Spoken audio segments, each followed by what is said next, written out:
One of America's biggest secrets is that farms practically don't exist anymore.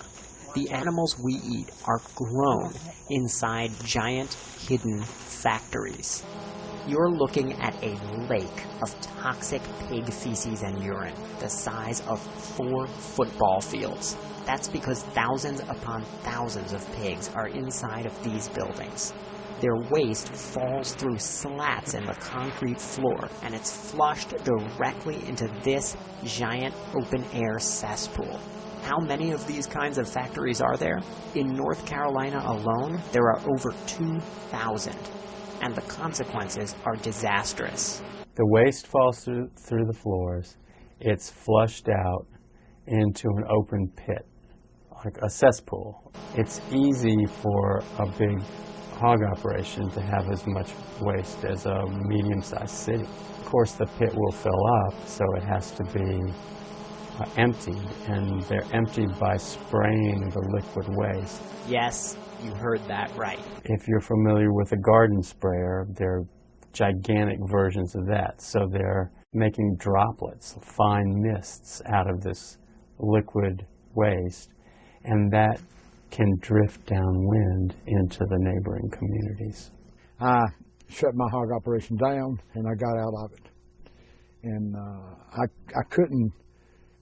I just couldn't do another person that way to make them smell that. It is a cesspool that you put feces and urine in, a hole in the ground that you dump a toxic waste in. And I've seen dead hogs in them and stuff like that. People can't open their windows, they can't go outside. I've seen it. I've talked to the people. I've seen the little children that say, Mom and Daddy, why we got to smell this stuff? You get stories like, I can't hang my clothes out. Feces and urine odor comes by and attaches itself to your clothes. And then people will say, we're scared to invite neighbors.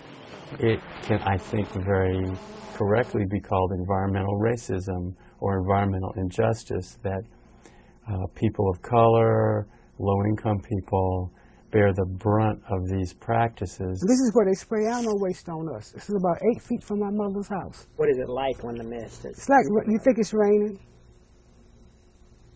Really? You think it's raining. We don't open the doors of the windows, but the odor still comes in. It takes your breath away. Then you start gagging, you get headaches. There are a number of studies of asthma and asthma symptoms, particularly in children near these facilities. Among adults, there are reports of several types of upper respiratory symptoms. These pollutants are affecting people's blood pressure.